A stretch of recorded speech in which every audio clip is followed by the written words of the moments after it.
میرے عزیزو، اس طرح کے مطالبے یہودیوں اور عیسائیوں کے ہوا کرتے تھے۔ اب مسلمانوں کا سب سے بہترین عقیدہ کیا ہے؟ الحمدللہ میں آپ کو بتاتا ہوں۔ تمہاری تعریف میں اللہ نے کیا فرمایا؟ یہ واحد قوم ایسی ہے میرے نبی کی کہ جب میرے نبی نے کہا اللہ ہے تو انہوں نے مان لیا، جب میرے نبی نے کہا یہ قرآن ہے تو اس کی ہر آیت پر ایمان لے آئے۔ کبھی بھی امت نے یہ نہیں پوچھا کہ اے رسول ہمیں اترتی ہوئی تو نہیں دکھ رہی، آپ کہہ رہے ہیں کیسے مانیں؟ نہیں، مسلمان قوم وہ ہے جنہوں نے کہا میرے نبی نے کہہ دیا تو ہو گیا۔ حتیٰ کہ حضور نے آ کر کے کہہ دیا، کل کی رات میں سفر پر تھا، صحابہ نے ایمان قبول کر لیا، آمنا و صدقنا۔ اسی لیے قرآن جو شروع ہوتا ہے، سورہ بقرہ میں آپ پڑھیں گے، شروع کی آیتوں میں اللہ نے تعریف میں فرمایا ھدی للمتقین الذین یؤمنون بالغیب۔ اللہ فرماتا ہے یہ کتاب ہم نے اتارا ہی ہے ان لوگوں کے لیے جو غیب پر ایمان رکھتے ہیں۔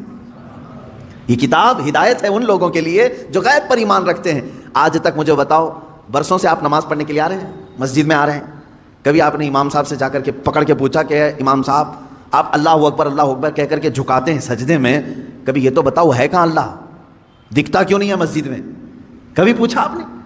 نہیں، یہ مسلمان کی شان ہے۔ ہر مسلمان کے دل میں اللہ رب العزت کی محبت بسی ہوئی ہے، اسے معلوم ہے ایک ذات ہے، میری دیکھنے کی اوقات نہیں، جب وہ وقت آئے گا مولا حجابات ہٹائے گا اور اپنا دیدار کرائے گا۔ کیونکہ جنت میں جانے کے بعد مسلمان کو سب سے بڑا انعام کیا دیا جائے گا؟ سیب، انار، انگور، حوریں، غلمان، نہریں۔